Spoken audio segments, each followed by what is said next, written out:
Sometimes life puts us at crossroads where we start questioning even our own goodness. I did everything for my son. I nurtured his childhood, fulfilled all his needs, and invested all my hard work into his dreams. My name is Sheila Moore. People know me as the CEO of Moore Enterprises, a multi-million-dollar company. But at heart, I am just a mother. My son, Alex, he saw me as simple, ordinary, almost invisible in a world that worships flash and status. He would often say, "Mom, can't you be more modern? You're too old-fashioned," and it embarrasses me. I would just smile, thinking one day he would understand that true wealth doesn't come in clothes or fancy cars. It lives in values, respect, and love. But that day never came. Alex learned to measure the world by money, fame, and social status. And maybe I was to blame. I never told him that I was a millionaire. I wanted to live simply, to find peace in raising him and watching him happy. But that peace slipped away one day. Alex married Lily, a smart, beautiful woman with a taste for luxury and appearances. Slowly, our home became less accessible to them. First, they visited every Sunday, then once a month, and finally, even phone calls came with excuses. "Sorry, Mom,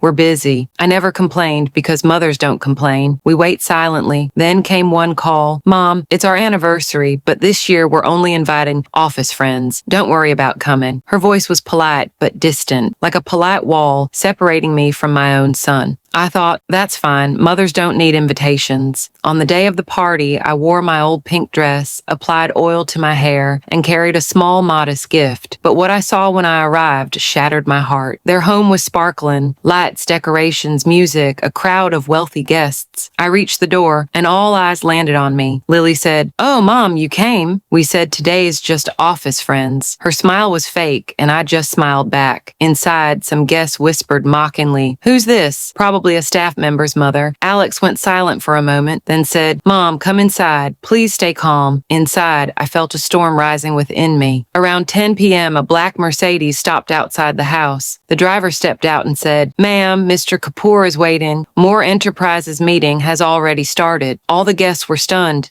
Some whispered, "Moore Enterprises is one of the biggest companies in the city." Lily's face turned pale. She whispered, "Moore Enterprises? Isn't that just our landlord's company?" I smiled and said softly, "No, son, it's your mother's." Company silence fell like a heavy curtain. Alex's face drained of color. I calmly said, "The building you work in, the properties you live in, it's all mine. I never told you because I wanted to see if you would respect relationships or just chase money." Tears welled up in his eyes. He fell to my feet and said, "Mom, forgive me. I always looked down on you.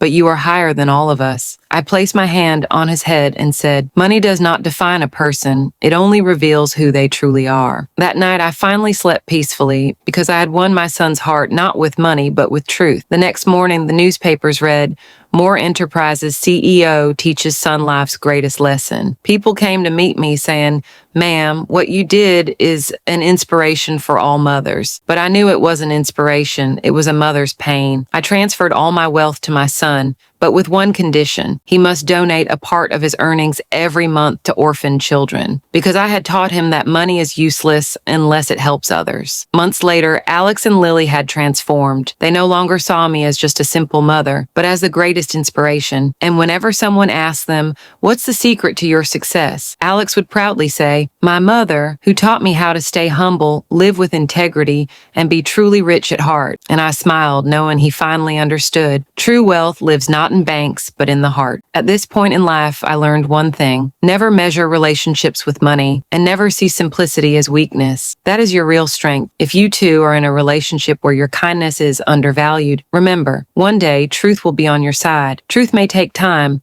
but it always wins. So friends, if this story touched your heart, please like, share, and subscribe to our channel for more stories like this, because every story hides a lesson, and every lesson hides the real wealth of life.